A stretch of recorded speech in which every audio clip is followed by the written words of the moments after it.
2010년 봄 대한민국 서울 강남의 한 중견기업에서 해외 영업 이사를 맡고 있던 이준호 씨는 매우 중요한 해외 계약을 성사시키기 위해 미국 출장길에 올랐습니다. 평소처럼 매일 가족에게 안부를 전하고 업무 일정을 꼼꼼하게 소화하던 그가 어느 날 갑자기 호텔을 나선 후 흔적도 없이 사라져버렸습니다. 현지 경찰과 한국 영사관이 대대적인 수색에 나섰지만 마치 공기 중으로 증발해버린 듯 그 어떤 단서도 찾을 수 없었습니다. 가족들은 깊은 절망에 빠졌고 처음 뜨거웠던 언론의 관심도 시간이 흐르면서 점차 식어갔습니다. 8년이라는 세월이 흐른 뒤 한 젊은 유학생이 우연히 소셜미디어에서 발견한 사진 한 장이 모든 것을 뒤흔들었습니다. 그 사진 속 인물은 실종된 이준호 이사와 놀랍도록 닮아 있었습니다. 과연 8년이라는 긴 시간 동안 그에게 무슨 일이 있었던 걸까요? 그리고 왜 그는 사랑하는 가족과의 모든 연락을 끊고 있었던 것일까요? 그날의 흔적에서 이 숨겨진 진실을 전해드립니다. 오늘의 이야기를 시작하기 전에 잠시만 시간을 내어 구독과 좋아요를 눌러주시면 저희가 이러한 깊이 있는 이야기들을 계속 전할 수 있는 큰 힘이 됩니다. 2010년 4월 중순 서울 강남의 한 전자부품 수출 회사에서 해외 영업 이사 이준호 씨 42세는 여느 때와 다름없는 평범한 아침을 맞이했습니다. 그는 지난 15년간 이 회사에 몸담으며 해외 바이어들과 복잡한 거래들을 성공시키는 탁월한 능력을 발휘해왔습니다. 동료들 사이에서는 이 이사님만 있으면 어떤 까다로운 해외 바이어도 결국 설득된다는 말이 공공연하게 돌 정도였습니다. 그날 아침 이준호 씨는 습관처럼 6시 30분에 일어나 샤워를 하고 깔끔한 정장으로 갈아입었습니다. 벽에 걸린 거울을 보며 넥타이를 매면서 오늘부터 시작될 중요한 미국 출장 일정을 머릿속으로 다시 한번 정리했습니다. 아내 최수연 씨가 정성스럽게 차려준 따뜻한 아침 식사를 앞에 두고 12살 딸 김혜운과 8살 아들 박서준에게 다정한 약속을 했습니다. 아빠가 미국 가서 큰 계약 따오면 맛있는 거 많이 사줄게. 김혜운은 아빠 언제 돌아와요? 라고 물었고 이준호 씨는 일주일 정도면 돌아올 거야. 그동안 엄마 말씀 잘 듣고 있어. 라고 대답했습니다. 박서준은 아직 잠에서 덜 깬 듯 아빠의 무릎에 기대어 앉아 있었습니다. 지극히 평범하고 따뜻한 한국 가정의 아침 풍경이었습니다. 이준호 씨가 이번 출장에서 맡은 임무는 캘리포니아 지역의 대형 전자제품 유통업체와 연간 5억 원 규모의 중요한 계약을 성사시키는 것이었습니다. 회사에서도 이번 거래의 건은 기대가 매우 컸고 이준호 씨 역시 몇 주 전부터 모든 것을 신중하게 준비해왔습니다. 상대방 회사의 구매 담당자와는 이미 몇 차례 이메일을 주고받으며 기본적인 조건들을 어느 정도 협의해둔 상태였습니다. 출장 가방을 챙기는 이준호 씨의 손길은 매우 꼼꼼하고 능숙했습니다. 회사 카탈로그, 핵심 샘플 제품, 계약서 초안, 그리고 상대방에게 줄 작은 선물까지 하나도 빠뜨리지 않고 챙겼습니다. 지난 15년간 수많은 해외 출장을 통해 몸에 밴 철저하고 체계적인 습관이었습니다. 김포국제공항에서 부산으로 향하는 비행기는 오후 2시 20분 출발 예정이었습니다. 이준호 씨는 오전 11시경 가족들에게 작별 인사를 고하며 집을 나섰습니다. 현관에서 신발을 신으며 다녀오겠습니다. 라고 말하는 그의 모습은 평소와 전혀 다를 바 없었습니다. 아내는 공항까지 배웅하겠다고 했지만 그는 업무 때문에 바쁠 텐데 괜찮다. 아이들이나 잘 돌봐라며 아내를 안심시키고 홀로 집을 나섰습니다. 택시를 타고 김포공항으로 향하는 동안 이준호 씨는 차창 밖으로 스쳐 지나가는 서울의 풍경을 말없이 바라봤습니다. 4월의 따스한 햇살이 차창을 통해 스며들었고 도로변에는 연분홍 벚꽃이 아름답게 만개해 있었습니다. 그는 내가 돌아올 때쯤이면 이 벚꽃들이 모두 져버렸겠지라고 생각했습니다. 공항에 도착한 후 이준호 씨는 출발 전 마지막으로 아내에게 전화를 걸었습니다. 지금 공항에 도착해서 체크인하고 곧 출발할 예정이야. 아내 최수연 씨는 조심히 다녀와요. 도착하면 꼭 연락주세요. 라고 간곡히 당부했습니다. 그때 이준호 씨의 목소리는 평소와 다를 바 없이 안정적이고 차분했습니다. 잘 다녀올게. 아이들 잘 돌봐. 이 말을 끝으로 통화를 마쳤습니다. 탑승 수속을 마치고 대기실에서 잠시 휴식을 취하던 이준호 씨는 노트북을 꺼내 이번 미팅과 관련된 모든 자료를 다시 한번 꼼꼼히 점검했습니다. 상대방 회사의 재무 상황, 구매 패턴, 경쟁사 현황 등을 세밀하게 분석하며 협상 전략을 최종적으로 가다듬었습니다. 그의 이처럼 철저한 준비성은 동료들 사이에서도 정평이 나 있었습니다. 약 1시간의 비행 끝에 이준호 씨는 김해국제공항에 현지 시간 오전 9시경 도착했습니다.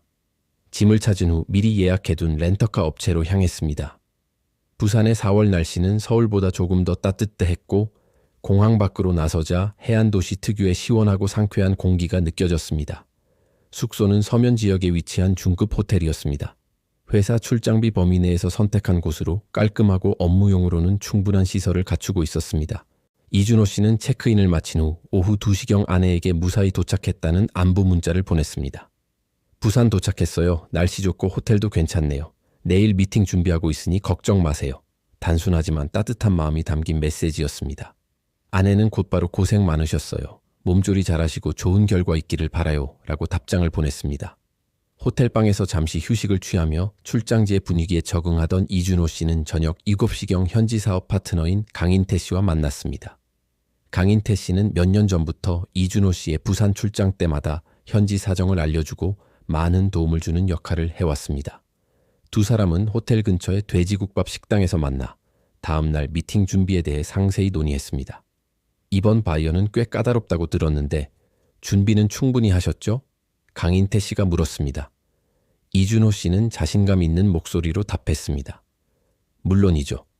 이미 몇 차례 이메일로 조건들을 조율했고 내일은 최종 계약 조건만 정리하면 됩니다. 식사를 마친 후 이준호 씨는 호텔로 돌아와 다음 날 일정을 다시 한번 확인했습니다. 오전 10시에 상대방 회사를 방문해 첫 미팅을 갖고 오후에는 공장 견학을 한 후 저녁에 계약 체결을 위한 최종 협상을 진행할 예정이었습니다. 모든 것이 완벽하게 계획되어 있었습니다. 이 모든 것들이 이준호 씨가 가족과 마지막으로 연락한 흔적들이었습니다. 그 누구도 이것이 길고 지독한 악몽의 시작에 불과하다는 사실을 알지 못했습니다. 평범했던 지방 출장이 어떻게 8년간의 의문 가득한 실종으로 변해버렸을까요? 2010년 4월 16일 아침 이준호 씨는 평소 습관대로 새벽 6시에 눈을 떴습니다. 호텔 창문 너머로 부산의 맑은 하늘이 보였고 오늘이 바로 중요한 계약을 체결하는 날이라는 생각에 마음이 한껏 들떠 있었습니다. 샤워를 마치고 정장을 차려입은 그는 호텔 1층 레스토랑에서 간단한 아침 식사를 했습니다. 오전 8시 30분 이준호 씨는 서울에 있는 아내에게 전화를 걸었습니다. 시차로 인해 서울은 이미 밤 12시 30분이었지만 중요한 날이니만큼 꼭 통화하고 싶었던 것 같습니다. 오늘 드디어 계약하는 날이야. 잘 될 것 같다 라고 말하는 그의 목소리에는 자신감이 넘쳤습니다. 최수연 씨는 힘내세요. 좋은 결과 있을 거예요. 라며 응원의 말을 전했습니다. 오전 9시경 이준호 씨는 호텔 로비에서 렌터카 키를 받고 상대방 회사로 향했습니다. 약 30분 거리에 있는 그 회사는 영남 지역에서 꽤 규모가 큰 전자제품 유통업체였습니다. 이준호 씨는 차 안에서 잔잔한 음악을 들으며 여유롭게 운전했습니다. 날씨도 좋았고 교통 상황도 원활했습니다. 오전 10시 정각 첫 번째 미팅이 시작되었습니다. 상대방 구매 담당자와 임원 3명이 참석한 가운데 이준호 씨는 자신이 준비한 프레젠테이션을 차분하게 진행했습니다. 회의는 예상보다 순조롭게 진행되었고 상대방에서도 제품 품질과 가격에 대해 긍정적인 반응을 보였습니다. 이준호 이사는 모든 조건이 만족스럽다는 긍정적인 평가를 받았습니다. 오후 1시경 점심 식사를 겸한 휴식 시간에 이준호 이사는 호텔에 전화해 미팅이 순조롭게 진행 중이며 오후에 공장 견학 후 저녁에 최종 계약서에 서명할 예정이라고 전했습니다. 호텔 프런트 직원이 경찰 조사에서 증언한 바에 따르면 당시 이 이사의 목소리는 매우 밝고 안정적이었다고 합니다. 오후 2시부터 4시까지 이어진 공장 견학 또한 성공적이었습니다. 거래처의 생산 라인과 물류 시스템을 직접 확인한 이준호 이사는 우리 제품이 이곳에서 좋은 성과를 거둘 것이라는 확신을 얻었습니다. 공장 관계자들과도 화기애애한 분위기 속에서 대화를 나누었고 몇 장의 기념사진도 함께 찍었습니다. 오후 5시경 이 이사는 거래처 관계자들과 함께 근처 식당으로 이동했습니다. 이곳은 최종 계약 조건을 논의하기 위한 저녁 미팅 장소였습니다. 식당의 CCTV에는 이준호 이사가 다른 사람들과 함께 들어서는 모습이 선명하게 기록되어 있었습니다. 그는 깔끔한 검은색 정장에 푸른색 넥타이를 메고 있었고 손에는 검은색 서류 가방을 들고 있었습니다. 저녁 7시부터 시작된 식사는 9시까지 계속되었습니다. 계약 조건에 대한 최종 협의가 마무리되었고 양측 모두 만족스러운 결과를 얻었습니다. 거래처 구매 담당자는 다음날 오전에 최종 계약서를 준비해 호텔로 가져오겠다고 약속했습니다. 이 이사는 진심으로 감사하다며 좋은 거래 관계를 오래 이어가길 바란다는 말과 함께 악수를 나누었습니다. 오후 9시 30분경 이준호 이사는 거래처 관계자들과 작별 인사를 하고 홀로 렌터카에 올랐습니다. 식당의 발레 직원이 나중에 증언한 바에 따르면 당시 이 이사는 호텔로 돌아갈 것이라고 말했다고 합니다. 시동을 걸고 식당을 떠나는 그의 모습이 주차장 CCTV에 마지막으로 기록되었습니다. 그러나 이 이사는 호텔에 도착하지 않았습니다.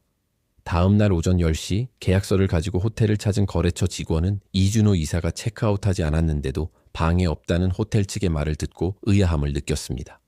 호텔 직원들이 방을 확인해 보니 이준호 이사의 짐은 그대로 있었지만 정작 본인은 보이지 않았습니다. 호텔 매니저는 즉시 부산 현지 경찰에 신고했습니다. 경찰이 도착해 조사한 결과 이 이사는 전날 밤 호텔에 돌아오지 않은 것으로 확인되었습니다. 침대는 정리된 상태 그대로였고 세면 용품들도 사용된 흔적이 없었습니다. 여권과 비행기표는 방 안금고에 그대로 있었지만 지갑과 휴대폰은 보이지 않았습니다. 경찰은 즉시 이준호 이사가 마지막으로 목격된 식당 주변을 수색했습니다. 렌터카도 찾을 수 없었습니다. 식당에서 호텔까지는 약 25분 거리였는데 그 사이 어딘가에서 이 이사는 완전히 사라져버린 것입니다. 현지 경찰은 이준호 이사의 휴대폰 위치를 추적했지만 전날 밤 9시 45분을 마지막으로 신호가 끊어져 있었습니다. 신용카드 사용 내역도 식당에서의 마지막 결제 이후로는 전혀 없었습니다. 마치 그 순간부터 이준호 이사가 세상에서 완전히 사라져버린 것 같았습니다. 서울에서는 이준호 이사가 약속된 시간에 연락하지 않자 가족들이 불안해하기 시작했습니다. 평소 꼼꼼한 성격의 이 이사가 연락 없이 이렇게 오랫동안 잠수하는 것은 상상할 수 없는 일이었습니다. 아내 최수연 씨는 여러 차례 남편의 휴대폰으로 전화를 걸었지만 계속해서 전원이 꺼져 있다는 안내 메시지만 들려왔습니다. 그렇게 이준호 이사는 성공적인 계약을 마치고 기분 좋게 호텔로 돌아가던 중 흔적도 없이 사라져버렸습니다. 완벽했던 부산 출장이 순식간에 악몽으로 바뀌는 순간이었습니다. 이준호 이사의 실종 소식이 서울에 전해진 것은 현지 시간으로 실종 다음 날인 4월 17일 오후였습니다. 회사 해외 영업팀장이 직접 최수연 씨에게 전화를 걸어 상황을 알렸습니다. 남편분이 어젯밤부터 연락이 안 되고 계신다고 부산 경찰에서 연락이 왔습니다. 라는 말을 들은 최수연 씨는 순간 무릎이 꺾어지는 느낌이었다고 나중에 회상했습니다. 최수연 씨는 즉시 이준호 이사가 다니던 회사에 연락했습니다. 회사 측도 충격을 감추지 못했습니다. 해외 영업팀장은 이 이사는 15년간 우리 회사에서 일하면서 단 한 번도 이런 일이 없었다. 뭔가 큰 사고가 난 게 틀림없다며 즉시 회사 차원에서 도움을 주겠다고 약속했습니다. 부산 현지에서는 강인태 파트너가 이 사건의 주요 협조자가 되었습니다. 40대 중반의 강인태 씨는 10년 경력의 베테랑으로 지역 사정에 밝은 인물이었습니다. 하지만 이준호 이사의 사건은 처음부터 그를 당황스럽게 만들었습니다. 보통 실종 사건은 뭔가 단서가 있기 마련인데 이 사건은 정말 묘해요. 강인태 씨가 동료에게 한 말입니다. 이준호 이사가 마지막으로 목격된 식당 주변 CCTV들을 모두 확인했지만 그가 주차장을 떠난 이후의 행적은 전혀 찾을 수 없었습니다. 더욱 이상한 것은 렌터카의 행방이었습니다. 경찰은 렌터카의 GPS 추적 시스템을 확인했지만 차량이 식당을 떠난 이후 약 10분 만에 신호가 끊어져 있었습니다. 마치 누군가 의도적으로 GPS를 차단한 것처럼 보였습니다. 차량 번호를 이용한 전국 수배령도 내려졌지만 아무런 성과가 없었습니다. 이준호 이사의 휴대폰 통신 기록도 수상했습니다.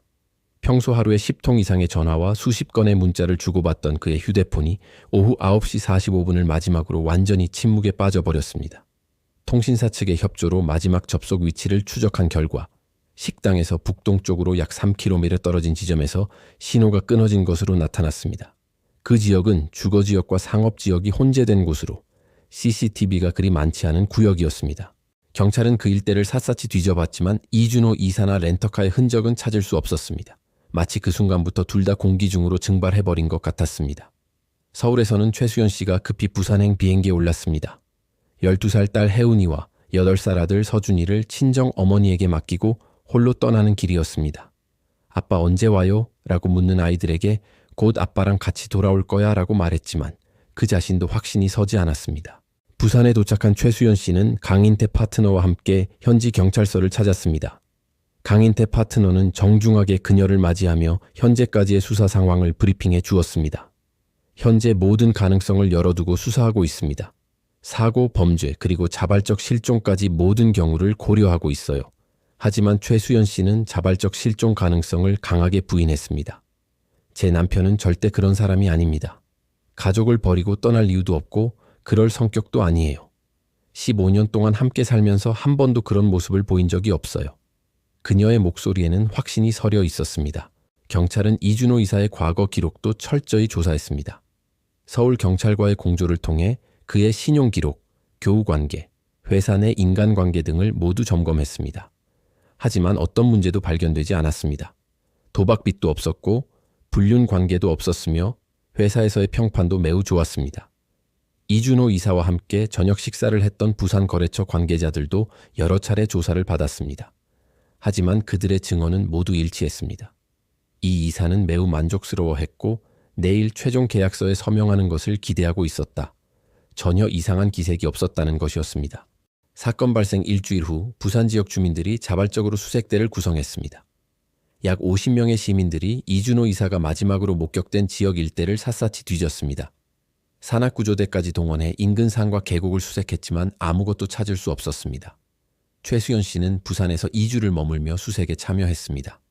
매일 경찰서와 강인태 파트너 사무실을 오가며 수사 진행 상황을 확인했고 현지 언론과의 인터뷰를 통해 남편의 실종 사건을 알렸습니다.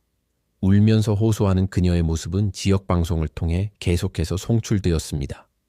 하지만 시간이 흐를수록 상황은 더욱 절망적으로 변했습니다. 수많은 제보 전화가 있었지만 대부분 확인되지 않거나 잘못된 정보였습니다. 아시아 남성을 보았다는 신고는 많았으나 이준호 씨와 직접적으로 연결될 만한 단서는 전혀 없었습니다. 3주가 지나자 현지 언론의 관심은 서서히 사그라들었습니다. 새로운 사건들이 끊이지 않는 가운데 단서 없는 실종 사건은 점점 뒷전으로 밀려났습니다. 경찰 인력도 다른 긴급 사건에 집중되면서 이준호 씨 사건에 투입될 수 있는 인력이 제한되기 시작했습니다. 최수연 씨는 결국 서울로 돌아와야 했습니다. 더 이상 아이들을 홀로 둘 수 없었고 회사에서도 휴직 연장이 어려운 상황이었습니다. 김포국제공항에 도착한 그녀를 맞이한 것은 기다리던 기자들과 아빠 언제 와요? 라고 묻는 아이들의 순진한 눈빛이었습니다. 그렇게 이준호 씨의 실종은 미제 사건으로 분류될 위기에 놓였습니다. 경찰은 계속 수사하겠다고 약속했지만 새로운 단서 없이는 진전을 기대하기 어려운 상황이었습니다. 이준호 씨가 실종된 지 6개월이 지나자 현실은 더욱 가혹해졌습니다. 경찰 수사는 사실상 중단되었고 언론의 관심도 완전히 사라졌습니다. 하지만 최수연 씨는 포기하지 않았습니다. 그녀는 남편을 찾기 위한 새로운 방법을 모색하기 시작했습니다. 2010년 말 최수연 씨는 인터넷 카페와 블로그를 개설하여 남편의 실종 사건을 알리기 시작했습니다.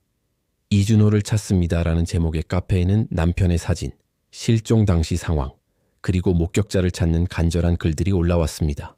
초기에는 조회수가 몇십 건에 불과했지만 최수연 씨는 매일 새로운 글을 올리며 사람들의 관심을 끌기 위해 노력했습니다. 딸 김혜운 양도 엄마를 도왔습니다. 당시 초등학생이던 혜운 양은 학교 친구들에게 아빠 사진을 보여주며 혹시 부산이나 다른 지역에 사는 친척이나 아는 사람이 있으면 이 사진을 보여달라고 부탁했습니다. 어린 나이에도 불구하고 아버지를 찾기 위해 할 수 있는 모든 것을 다하려는 모습이었습니다. 아들 박서준 군은 조용한 성격이었지만 자신만의 방식으로 아버지를 그리워했습니다. 초등학교 일기장에는 아빠가 언제 돌아올까? 아빠가 보고 싶다는 글들이 가득했습니다. 담임 선생님은 나중에 서준이가 아버지 이야기를 할 때마다 눈물을 글썽였다고 회상했습니다. 2012년 최수연 씨에게 새로운 희망이 찾아왔습니다. 민간 실종자 지원단체인 희망찾기 네트워크의 활동과 강민정 씨가 그녀에게 연락을 해온 것입니다. 강민정 사실은 30대 초반의 사회복지사 출신으로 국내 장기 실종 사건을 전문적으로 다루는 민간단체에서 활동하고 있었습니다. 해외 실종 사건은 시간이 지날수록 찾기 어려워지지만 포기하면 절대 안 됩니다. 최근에 SNS를 통해 오래된 실종자를 찾은 사례들이 늘어나고 있어요. 강민정 씨의 말에 최수연 씨는 다시 한번 희망을 품게 되었습니다. 강민정 씨의 도움으로 최수연 씨는 더욱 체계적으로 남편 찾기에 나섰습니다. 먼저 이준호 씨의 사진을 고화질로 스캔하여 인터넷에 올렸고 한글로 된 전단지도 제작했습니다. 실종자 이준호를 찾습니다. 라는 제목 아래 이준호 씨의 사진과 실종 당시 상황이 상세히 설명되어 있었습니다. 이 전단지는 부산, 대구, 광주 등 전국 주요 도시의 한인 커뮤니티와 교회, 그리고 한인 상점들에 배포되었습니다. 강민정 씨가 구축한 네트워크를 통해 서울, 부산, 제주 등 주요 도시의 지역 한인 단체들이 협력해 주었습니다. 한 가정의 소중한 가장을 찾는 일입니다. 다들 도와주세요. 라는 간절한 호소가 함께였습니다. 2013년에는 카카오톡과 페이스북 같은 소셜미디어도 본격적으로 활용하기 시작했습니다. 최수연 씨는 컴퓨터에 익숙하지 않았지만 혜운 양의 도움을 받아 소셜미디어 계정을 만들고 꾸준히 글을 올렸습니다. 이준호를 찾습니다. 라는 해시태그를 만들어 사람들에게 공유를 부탁했습니다. 처음에는 반응이 미미했습니다. 페이스북 게시물에 좋아요가 몇 개씩 달리는 정도였고 공유되는 횟수도 많지 않았습니다. 하지만 최수연 씨는 포기하지 않았습니다. 매주 새로운 사진과 글을 올리며 꾸준히 사람들의 관심을 끌기 위해 노력했습니다. 2014년 뜻밖의 도움이 찾아왔습니다. 한국의 유명 시사 프로그램에서 장기 실종자 찾기 특집을 방송하기로 한 것입니다. 제작진은 이준호 씨의 사건을 선정해 약 20분간의 코너로 제작했습니다. 최수연 씨와 아이들이 출연해 남편이자 아버지를 그리워하는 마음을 진솔하게 표현했습니다. 방송이 나간 후 반응은 폭발적이었습니다.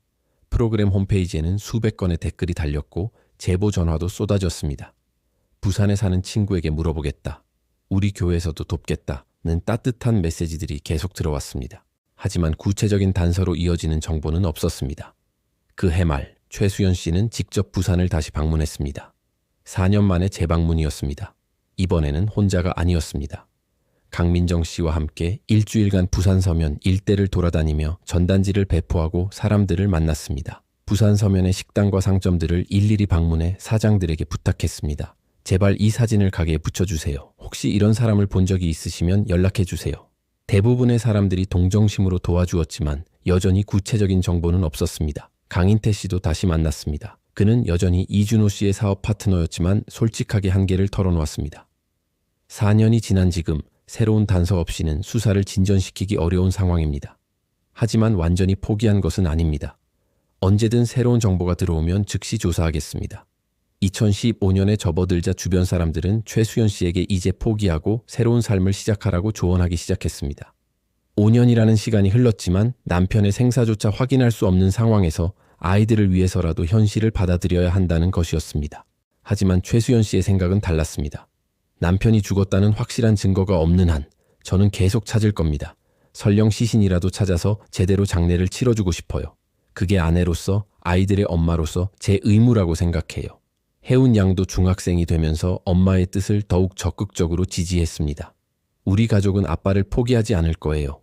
아빠가 어디에 있든 무슨 일을 당했든 꼭 찾아낼 거예요. 어린 소녀는 어느새 굳은 의지를 가진 젊은 여성으로 성장해 있었습니다. 서준 군도 자신만의 방식으로 아버지를 기억했습니다. 초등학생이 된 그는 블로그를 만들어 아버지에 대한 추억과 그리움을 글로 표현했습니다. 아빠, 저는 지금 초등학교 5학년이에요. 아빠가 없는 동안 많이 컸죠. 언제 돌아와서 제 모습을 봐주실 건가요? 그렇게 이준호 씨의 가족은 절망적인 상황 속에서도 희망의 끈을 놓지 않았습니다. 사람들은 그들을 보며 안타까워했지만 동시에 가족의 끈끈한 사랑에 감동받기도 했습니다. 아무도 예상하지 못했지만 이런 꾸준한 노력이 훗날 기적 같은 결과를 가져올 것이었습니다. 2018년 3월 서울의 한 명문대에서 컴퓨터 공학을 전공하고 있던 김민준 씨는 평소와 다를 바 없는 하루를 보내고 있었습니다. 25세의 그는 졸업반 학생으로 한국 문화와 관련된 온라인 커뮤니티에서도 활발하게 활동하고 있었습니다. 그날 저녁 김민준 씨는 페이스북을 둘러보다가 지역 커뮤니티에서 공유된 글 하나를 발견했습니다. 지역 주민센터에서 주최한 작은 행사 사진들이었는데 어르신들을 위한 건강 강좌 및 친목 모임이라는 제목이 달려 있었습니다. 평소 이런 지역 소식에 관심이 많던 그는 사진들을 하나씩 훑어보기 시작했습니다. 세 번째 사진을 보던 중 김민준 씨는 무언가 이상한 느낌을 받았습니다. 강당 뒤편에 서 있는 한 중년 남성의 모습이 어디서 본 듯 익숙했던 것입니다. 그 남성은 검은색 재킷을 입고 다른 사람들과 담소를 나누는 그의 모습이 눈에 들어왔습니다. 화질이 좋지 않아 얼굴 윤곽이 또렷하진 않았지만 어딘가 낯익은 기억 속 인물을 떠올리게 했습니다. 처음엔 무심코 지나칠 뻔했죠. 하지만 그 얼굴이 자꾸만 이준호 씨의 뇌리에 박혔습니다. 어디서 봤을까 골똘히 생각하던 중 문득 몇 년 전 한국 온라인 커뮤니티에서 접했던 실종자 게시물이 떠올랐습니다. 미국에서 사라진 한국인 사업가의 사진이었는데 당시엔 크게 주의를 기울이지 않았었습니다. 이준호 씨는 재빨리 인터넷 검색을 시작했습니다. 미국 실종 한국인, LA 사라진 사업가 등의 키워드를 입력하자 최수연 씨가 운영하는 블로그와 SNS 페이지를 발견할 수 있었습니다. 그곳에는 사라진 남편 강인태 씨의 여러 사진이 게시되어 있었습니다. 사진들을 꼼꼼히 대조해보던 이준호 씨는 점점 확신을 얻었습니다. 물론 8년이라는 시간이 흐르며 얼굴이 많이 변했을 것을 감안해야 했지만 전체적인 골격과 체형 그리고 특유의 눈매가 매우 흡사했습니다. 특히 왼쪽 눈썹 위 작은 흉터 같은 것도 일치하는 듯 보였습니다. 그러나 섣불리 확신을 내리기는 어려웠습니다. 혹시 잘못된 제보를 한다면 가족들에게 헛된 희망을 줄 수 있었고 사진 속 인물이 전혀 다른 사람일 가능성도 존재했습니다. 이준호 씨는 며칠 밤낮을 고민했습니다. 친구들에게 의견을 물어봤지만 대다수는 확실하지 않으면 섣불리 나서지 말라는 조언이었습니다. 하지만 3일 후 이준호 씨는 결국 행동에 나서기로 결심했습니다. 만약 정말 그분이라면 그 가족들이 8년 동안 얼마나 가슴 아팠을까 하는 생각 때문이었습니다. 그는 먼저 최수연 씨의 페이스북에 조심스럽게 메시지를 보냈습니다. 안녕하세요. 저는 미국에 거주하는 한인입니다. 혹시 제가 잘못 본 것일 수도 있지만 지역 행사 사진에서 실종되신 남편분과 닮은 분을 봤습니다. 확실하지는 않지만 혹시 몰라 연락드립니다. 메시지와 함께 해당 사진의 링크도 첨부했습니다. 최수연 씨가 이 메시지를 확인한 것은 다음날 아침이었습니다. 8년 동안 수많은 제보와 오보를 경험했던 그녀였지만 이번에는 왠지 모르게 느낌이 달랐습니다. 최수연 씨는 즉시 사진을 확대하여 자세히 살펴보았습니다. 화질이 좋지 않아 얼굴을 정확히 파악하기는 어려웠지만 전체적인 실루엣과 몸짓이 남편과 놀랍도록 비슷해 보였습니다. 그녀는 떨리는 손으로 이준호 씨에게 답장을 보냈습니다. 정말 감사합니다. 이 사진이 언제 어디서 찍힌 건지 좀 더 자세히 알 수 있을까요? 그리고 혹시 이 행사에 대한 더 많은 정보를 얻을 수 있는 방법이 있을까요? 이준호 씨는 즉시 해당 행사를 주최한 지역 한인회에 연락했습니다. 행사 담당자는 그 모임이 매월 둘째 주 토요일에 정기적으로 열리는 어르신 모임이라고 설명했습니다. 그리고 놀랍게도 사진 속 그분은 최근 몇 달 동안 꾸준히 참석하고 계신다는 정보까지 제공했습니다. 그분이 누구신지는 잘 모르겠지만 항상 다른 어르신 한 분과 같이 오세요. 말씀이 별로 없으시고 좀 조용한 편이십니다. 이름도 정확히는 모르겠고요. 한인회 관계자의 설명이었습니다. 이 정보를 들은 최수연 씨는 즉시 가까운 친구에게 연락했습니다. 친구 역시 사진을 보고 가능성이 있어 보인다며 신중하게 접근해야 한다고 조언했습니다. 일단 현지 경찰에 신고부터 해야 해. 그리고 다음 모임에 직접 가서 확인해 보는 게 좋겠어. 최수연 씨는 즉시 담당 형사에게 연락했습니다. 8년 만에 받은 구체적인 제보였습니다. 형사는 매우 흥미로운 정보라며 즉시 조사에 착수하겠다고 약속했습니다. 동시에 너무 큰 기대는 하지 말라는 신중한 조언도 덧붙였습니다. 한편 혜운 양과 서준 군도 이 소식을 접했습니다. 이제 대학생이 된 하운 양은 정말 아빠일까요? 라며 떨리는 목소리로 물었고 중학생이 된 서준 군은 말없이 사진을 한참 동안 응시했습니다. 8년 동안 수없이 실망했던 가족들이었지만 이번만큼은 뭔가 다른 느낌이었습니다. 다음 모임까지는 일주일이 남아 있었습니다. 최수연 씨는 그 일주일이 평생에서 가장 긴 시간처럼 느껴졌다고 나중에 회상했습니다. 혹시 정말 남편일까? 아니면 또 다른 실망이 기다리고 있을까? 그녀의 마음은 희망과 불안 사이를 오가고 있었습니다.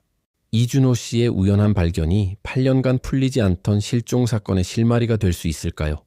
운명의 그 다음 모임이 서서히 다가오고 있었습니다. 2026년 4월 셋째 주 토요일, 운명의 날이 밝았습니다. 최수연 씨는 새벽 비행기를 타고 미국에 도착했습니다. 8년 만에 느끼는 이런 떨림은 처음이었습니다.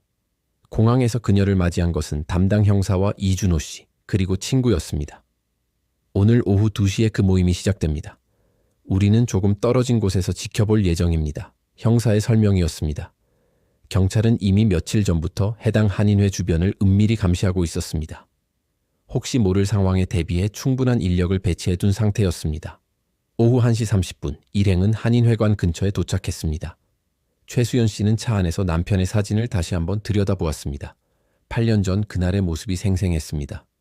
여보, 정말 당신이에요? 살아있는 거예요? 그녀는 혼잣말로 중얼거렸습니다. 오후 2시가 되자 한인회관 주변에 사람들이 하나둘 모여들기 시작했습니다. 대부분 60대 이상의 어르신들이었고 몇몇은 지팡이를 짚고 계셨습니다. 최수연 씨는 쌍안경으로 한 명 한 명을 주의 깊게 살펴보았습니다. 오후 2시 10분경 최수연 씨의 손이 갑자기 멈췄습니다. 한인회관 입구 쪽에서 2명의 남성이 걸어오고 있었는데 그중 한 명이 눈에 확 들어왔습니다. 8년이라는 세월로 인해 머리가 많이 희끗해지고 얼굴도 야위었지만 그 걸음걸이와 전체적인 실루엣은 분명히 남편 강인태의 것이었습니다. 저 사람이에요. 최수연 씨가 떨리는 목소리로 외쳤습니다. 형사도 쌍안경을 들고 확인했습니다. 사진과 비교해 볼 때 높은 확률로 강인태 씨가 맞는 것 같았습니다. 하지만 뭔가 이상했습니다. 그의 표정과 행동이 8년 전과는 확연히 달랐습니다. 강인태 씨로 보이는 남성은 옆에 60대 남성에게 매우 의존적인 모습을 보였습니다. 마치 어린아이처럼 그 남성의 팔을 붙잡고 걸었고 주변을 두리번거리며 불안해하는 기색이 역력했습니다. 예전에 자신감 넘치고 당당했던 모습과는 전혀 달랐습니다. 뭔가 이상합니다. 저 상태로는 정상적인 의사소통이 어려울 것 같아요. 형사의 판단이었습니다. 경찰은 즉시 작전을 수정했습니다. 성급하게 접근해서 그를 놀라게 하기보다는 먼저 옆에 있는 남성부터 접촉해 보기로 한 것입니다. 오후 3시경 모임이 한창 진행되고 있을 때 형사와 동료 경찰관이 조심스럽게 한인회관에 들어갔습니다. 강인태 씨로 추정되는 남성은 한쪽 구석에 앉아 멍하니 앞을 바라보고 있었고 60대 남성은 그의 옆에서 무언가를 속삭이고 있었습니다. 경찰이 60대 남성에게 접근하자 그는 순간 당황한 기색을 보였습니다. 실례합니다만 잠깐 얘기 좀 할 수 있을까요? 형사의 정중한 요청이었습니다. 60대 남성은 강인태 씨를 그 자리에 두고 경찰과 함께 복도로 나왔습니다. 당신 옆에 계신 분에 대해 몇 가지 물어볼 것이 있습니다. 형사의 말에 60대 남성의 얼굴이 창백해졌습니다. 그는 곧바로 변명을 늘어놓기 시작했습니다. 그 사람은 제 친구예요. 몸이 많이 아프셔서 제가 돌봐드리고 있어요. 하지만 경찰의 추가 질문에 그의 대답은 계속 모순되었습니다. 이름이 뭡니까? 언제부터 아셨습니까? 어디서 살고 계십니까? 라는 기본적인 질문에도 제대로 답하지 못했습니다. 결국 그는 제발 저를 붙잡지 말아주세요. 저는 정말 잘못한 일이 없습니다. 그 남자는 그렇게 외치며 주저앉았습니다. 그의 이름은 김병수 가명을 썼던 것입니다. 본래 60세로 20년 전 미국으로 건너간 한국인이었습니다. 경찰 조사에서 그는 충격적인 이야기를 털어놓았습니다. 8년 전 그 밤 제가 운전하다가 그 사람을 치었습니다. 술을 마신 상태였고 면허도 없었습니다. 쓰러진 그 사람이 너무 두려워 병원 대신 제 집으로 데려왔습니다. 김병수의 진술에 따르면 당시 김현수는 사고로 인한 뇌 손상으로 기억 대부분을 잃은 상태였습니다. 자신이 누구인지 어디에서 왔는지 전혀 알지 못했습니다.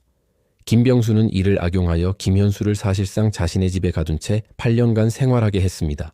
처음에는 병원에 데려갈 생각도 했어요. 하지만 제가 음주운전으로 사람을 쳤다는 게 밝혀지면 감옥에 갈 게 뻔했잖아요. 그래서 그냥 집에서 돌봤습니다.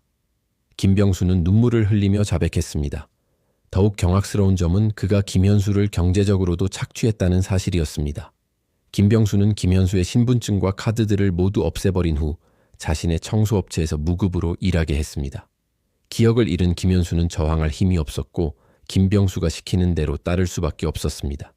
그 사람이 가끔 집에 가고 싶다, 가족이 보고 싶다고 했어요. 하지만 구체적인 기억은 없었고 그냥 막연한 그리움 같은 거였죠. 저는 가족은 없어, 나만 믿고 따라와라고 계속 주입했습니다. 박정민은 이 모든 이야기를 들으며 통곡했습니다. 8년이라는 긴 시간 동안 남편이 이런 고통 속에 살았다는 사실이 믿기지 않았습니다. 동시에 남편이 살아있다는 안도감과 그동안 겪었을 고생에 대한 분노가 뒤섞였습니다. 경찰은 즉시 김현수를 병원으로 옮겼습니다. 의료진의 진단 결과 그는 외상성 뇌 손상으로 인한 기억상실증과 가벼운 인지장애를 앓고 있었습니다. 하지만 적절한 치료를 받으면 어느 정도 회복이 가능할 것이라는 희망적인 소견도 있었습니다. 병실에서 김현수와 마주한 박정민의 마음은 복잡했습니다. 8년 전과는 너무나 다른 남편의 모습이었지만 그래도 살아있다는 것만으로도 감사했습니다. 여보, 나예요, 정민이에요. 기억나세요? 그녀가 조심스럽게 다가갔지만 김현수는 여전히 혼란스러워했습니다. 김병수는 뺑소니, 장기간 감금, 그리고 강제노동 등의 혐의로 체포되었습니다. 그는 법정에서 정말 죄송합니다. 처음에는 무서워서 그랬는데 시간이 지날수록 돌이킬 수 없게 되었습니다. 라며 눈물로 사죄했습니다. 8년간의 숨막히는 진실이 드디어 풀렸습니다. 그러나 이것은 끝이 아닌 새로운 시작이었습니다. 이제 김현수는 기억을 되찾고 가족과 함께하는 평범한 일상을 되찾을 수 있을까요? 김현수가 병원에 입원한 지 일주일이 흘렀습니다. 의료진은 그의 상태를 면밀히 검사한 후 가족들에게 상세한 설명을 해주었습니다. 외상성 뇌 손상으로 인한 기억상실증이 주된 문제입니다. 8년이라는 긴 시간 동안 적절한 치료를 받지 못해 증상이 고착화된 면이 있지만 꾸준한 재활치료를 통해 상당 부분 회복이 가능할 것으로 보입니다. 신경과 전문의는 희망적인 소견도 덧붙였습니다. 환자분의 장기 기억 중 일부는 아직 남아있는 것 같습니다. 가족들과의 지속적인 만남과 친숙한 환경에 노출되면 기억이 조금씩 돌아올 가능성이 높습니다. 박정민은 이 말을 듣고 처음으로 진심 어린 미소를 지었습니다. 박정민은 매일 병원을 찾아 남편 곁을 지켰습니다. 처음에는 김현수가 그녀를 완전히 낯선 사람으로 대했지만 며칠이 지나자 조금씩 변화가 나타났습니다. 당신 목소리가 어디서 들은 것 같아요 라고 말하기 시작한 것입니다. 서현과 도윤도 급히 미국으로 왔습니다. 이제 22세와 18세가 된 남매는 아버지와의 재회에 복잡한 감정을 느꼈습니다. 서현은 아빠가 저를 알아보지 못하시니 너무 슬퍼요. 하지만 살아계신다는 것만으로도 기적 같아요 라고 말했습니다. 도윤은 처음에는 거의 말을 하지 않았습니다. 8년 동안 아버지를 그리워하며 마음속에 그렸던 모습과 현실이 너무 달랐기 때문입니다. 하지만 며칠 후 그는 아버지에게 조심스럽게 다가가 아빠, 저는 도윤이에요. 아빠가 없는 동안 많이 컸죠? 라고 말했습니다. 기적은 서서히 일어나기 시작했습니다. 박정민이 8년 전 김현수가 좋아했던 노래를 틀어주자 그는 갑자기 눈물을 흘리기 시작했습니다. 이 노래 왜 이렇게 슬프죠? 뭔가 그리운 느낌이 들어요. 라고 말하는 김현수를 보며 가족들은 희망을 품었습니다. 재활치료사 선생님의 도움으로 체계적인 기억 회복 치료도 시작되었습니다. 가족 사진들을 보여주고 과거의 에피소드들을 들려주며 조금씩 기억의 실마리를 찾아가는 과정이었습니다. 이 작은 여자아이가 우리 딸인가요? 라고 서현의 어린 시절 사진을 보며 묻는 김현수의 모습에 모든 가족이 눈물을 흘렸습니다. 한편 김병수의 재판이 진행되었습니다. 검찰은 그에게 뺑소니, 감금, 강제노동 등의 혐의로 15년형을 구형했습니다. 하지만 재판부는 그가 범행을 자백하고 진심으로 반성하고 있다는 점, 그리고 김현수를 죽이려 한 의도는 없었다는 점을 참작하여 7년의 실형을 선고했습니다. 김병수는 최후 진술에서 정말 죄송합니다. 처음 사고가 났을 때 바로 신고했어야 했는데 제 이기심 때문에 이런 일이 벌어졌습니다. 김현수 씨 가족분들께 평생 사죄하며 살겠습니다. 라고 말했습니다. 박정민은 분노보다는 안타까움이 더 컸다고 나중에 회상했습니다. 김현수의 회복은 생각보다 빨랐습니다. 한 달 후, 그는 가족들의 이름을 하나씩 기억해내기 시작했습니다. 정민아, 서연아, 도윤아 조심스럽게 이름을 부르는 김현수를 보며 가족들은 매번 감격했습니다. 특히 박정민이 결혼 반지를 보여주었을 때의 반응은 인상적이었습니다. 이 반지 제가 당신에게 끼워드린 거죠. 왜 이렇게 확신이 서는지 모르겠어요. 라고 말하며 그녀의 손을 꼭 잡았습니다. 그 순간 두 사람 모두 8년간의 아픔이 조금씩 치유되는 것을 느꼈습니다. 2개월 후 김현수는 퇴원할 수 있었습니다. 완전한 회복은 아니었지만 일상생활이 가능한 수준까지 호전된 것입니다. 의사는 지속적인 외래 치료와 가족들의 따뜻한 사랑이 더 많은 기억을 되찾는 데 도움이 될 것이라고 조언했습니다. 한국으로 돌아가는 길에 김현수는 창밖을 바라보며 말했습니다. 저는 아직도 많은 것들이 희미해요. 하지만 한 가지는 확실해요. 당신들이 제 가족이고 당신들이 저를 얼마나 사랑하는지는 느낄 수 있어요. 인천공항에 도착했을 때 수많은 기자들과 시민들이 김현수 가족을 맞이했습니다.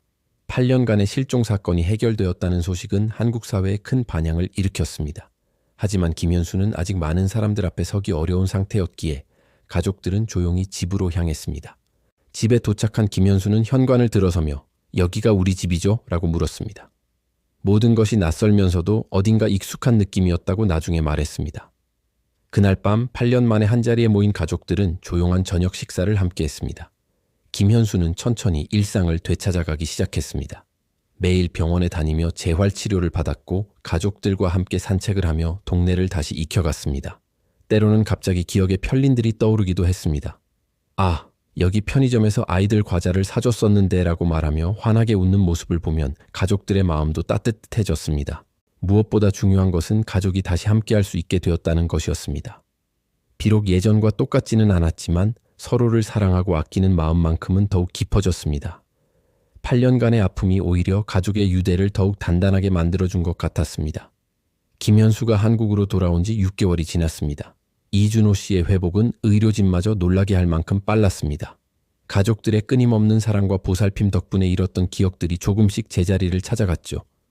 모든 기억이 완벽하게 돌아온 것은 아니었지만 일상생활을 하는 데는 아무런 문제가 없었습니다. 가장 두드러진 변화는 이준호 씨의 성격이었습니다. 예전처럼 강하고 저돌적이지는 않았지만 훨씬 더 온화해지고 가족을 깊이 생각하는 모습으로 변모했습니다. 이준호 씨는 8년이라는 시간이 많은 것을 앗아갔지만 동시에 정말 소중한 것이 무엇인지 깨닫게 해주었어요 라고 나직이 말했습니다. 아내 최수연 씨도 남편의 복귀와 함께 새로운 삶을 시작했습니다. 8년 동안 홀로 가정을 굳건히 지키며 강해졌던 그녀는 이제 남편과 함께 더욱 든든한 보금자리를 만들어가고 있었습니다. 최수연 씨는 웃으며 말했습니다. 혼자일 때는 모든 것을 저 혼자 결정해야 했는데 이제는 사소한 일부터 중요한 일까지 함께 의논할 수 있어서 정말 행복해요. 딸 김혜우는 대학교를 졸업하고 사회복지사로 일하기 시작했습니다. 아버지의 실종과 기적적인 복귀 과정을 겪으면서 어려움에 처한 가족들을 돕고 싶다는 마음이 커졌기 때문입니다. 김혜우는 아빠를 찾는 과정에서 많은 분들의 도움을 받았어요. 이제는 제가 누군가에게 도움이 되고 싶어요라며 한층 성숙해진 모습을 보였습니다. 아들 박서준은 대학생이 되어 컴퓨터 공학을 전공하고 있었습니다. 아버지를 찾는 데 결정적인 역할을 했던 앤드류 박 씨처럼 기술을 통해 사람들에게 이로운 존재가 되고 싶다는 꿈을 키우고 있었죠. 박서준은 아빠의 사건을 통해 기술이 얼마나 중요한 역할을 할 수 있는지 알게 되었어요 라고 말했습니다. 이준호 씨의 사건은 사회에도 적지 않은 영향을 미쳤습니다. 외교부는 해외 실종자 전담팀을 확장하고 민간단체와의 협력 체계를 더욱 강화했습니다. 특히 소셜미디어를 활용한 실종자 찾기 시스템이 제도화되어 다른 해외 실종 사건들에서도 큰 성과를 거두기 시작했습니다. 경찰청 또한 해외 공조수사 매뉴얼을 개선했습니다. 이준호 씨 사건에서 보여준 한국과 미국의 경찰 간 협력은 모범 사례가 되어 다른 국가들과의 공조수사에도 적극적으로 적용되고 있었습니다. 당시 수사를 담당했던 밀러 형사는 한국을 찾아 이준호 씨 사건이 국제공조수사의 새로운 전환점이 되었다고 평가했습니다. 최미라 씨가 운영하는 민간 실종자 지원단체도 큰 주목을 받았습니다. 이준호 씨 사건 이후 이 단체에 대한 대중의 관심과 후원이 크게 증가했고 덕분에 더 많은 실종자 가족들에게 도움을 줄 수 있게 되었습니다. 최미라 씨는 포기하지 않으면 기적이 일어날 수 있다는 것을 이준호 씨 가족이 몸소 보여주었어요 라고 말했습니다. 앤드류 박 씨는 대학교 졸업 후 한국으로 돌아와 IT 기업에 취직했습니다. 그는 자신의 우연한 발견이 한 가족의 삶을 구했다는 사실에 깊은 보람을 느꼈습니다. 작은 관심과 용기가 이렇게 큰 변화를 만들 수 있다는 것을 배웠어요. 앞으로도 주변에 관심을 갖고 살아가려고 해요 라고 그는 다짐했습니다. 이준호 씨 가족의 이야기는 8년간의 기다림 그리고 기적이라는 제목의 책으로 출간되어 많은 이들에게 희망과 감동을 전했습니다. 특히 비슷한 상황에 놓인 실종자 가족들에게는 절대 포기하지 말라는 강력한 메시지를 전달했습니다. 이준호 씨는 이제 예전 회사로 돌아가는 대신 작은 상담센터에서 실종자 가족들을 돕는 일을 시작했습니다. 자신의 경험을 바탕으로 절망에 빠진 가족들에게 희망을 전하는 역할이었습니다. 이준호 씨는 저도 8년간 어둠 속에 있었지만 가족의 사랑으로 다시 빛을 찾을 수 있었어요. 다른 가족들도 포기하지 말았으면 좋겠어요 라고 진심으로 말했습니다. 사건 해결 1년 후 이준호 씨 가족은 자신들을 도왔던 모든 이들과 함께 조용한 기념식을 가졌습니다. 밀러 형사, 이지훈 형사, 최미라 씨, 앤드류 박 씨, 그리고 수많은 도움의 손길을 내밀었던 사람들이 한자리에 모였습니다. 최수연 씨는 그 자리에서 8년간의 기다림은 정말 힘들었지만 그 시간이 있었기에 지금의 행복이 더욱 소중하게 느껴져요. 무엇보다 혼자가 아니었다는 것, 많은 분들이 함께 해주셨다는 것에 감사해요 라고 진심을 전했습니다. 이준호 씨 또한 저는 8년간의 기억은 대부분 잃었지만 앞으로 만들어갈 새로운 기억들은 절대 잃지 않을 거예요. 가족과 함께하는 모든 순간이 소중해요 라고 소감을 밝혔습니다. 이 사건은 우리에게 여러 중요한 교훈을 남겼습니다. 무엇보다 가족의 사랑과 끈질긴 노력이 얼마나 큰 힘을 발휘할 수 있는지 여실히 보여주었습니다. 또한 개인의 작은 관심과 용기가 기적을 만들어낼 수 있다는 것을 증명했습니다. 기술의 발전, 특히 소셜미디어의 힘도 새롭게 조명받았습니다.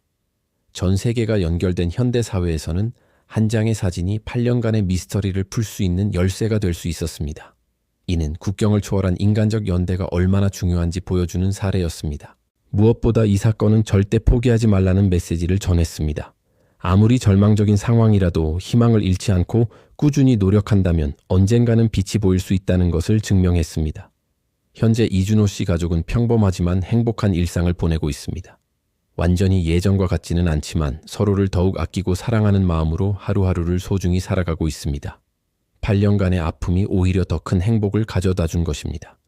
이준호 씨의 8년간의 실종과 극적인 복귀는 많은 것을 생각하게 합니다. 한순간의 사고가 한 가족의 인생을 송두리째 바꿀 수 있다는 것, 그리고 그런 절망적인 상황에서도 희망을 잃지 않는 것이 얼마나 중요한지 보여주었습니다. 무엇보다 이 사건은 우리 사회가 어려움에 처한 이웃들에게 얼마나 따뜻한 관심을 보여줄 수 있는지 증명했습니다. 최수연 씨 가족의 8년간의 기다림, 최미라 씨 같은 활동가들의 헌신, 앤드류 박 씨의 작은 용기, 그리고 수많은 사람들의 도움이 모여 기적을 만들어냈습니다. 현대 사회에서 실종 사건은 단순히 개인이나 가족만의 문제가 아닙니다. 사회 전체가 관심을 갖고 함께 노력할 때 해결될 수 있는 공동체 과제입니다. 이준호 씨 사건이 보여준 국제적 공조와 민관 협력은 앞으로도 많은 실종자들에게 희망이 될 것입니다. 기술의 발전도 중요한 역할을 했습니다. 소셜미디어와 인터넷이 없었다면 8년 후에 우연한 발견도 불가능했을 것입니다. 이는 현대 사회에서 기술이 인간의 삶에 얼마나 긍정적인 영향을 미칠 수 있는지 보여주는 사례입니다. 무엇보다 이 이야기는 절대 포기하지 말라는 메시지를 전합니다. 아무리 어려운 상황이라도, 아무리 희망이 보이지 않아도 끝까지 노력하고 서로를 믿는다면 반드시 길이 열린다는 것을 보여주었습니다. 그날의 흔적은 앞으로도 세상이 기억해야 할 사람들의 이야기를 전하겠습니다. 구독과 좋아요는 그 기억을 더 멀리 퍼뜨리는 힘이 됩니다. 시청해 주셔서 감사합니다.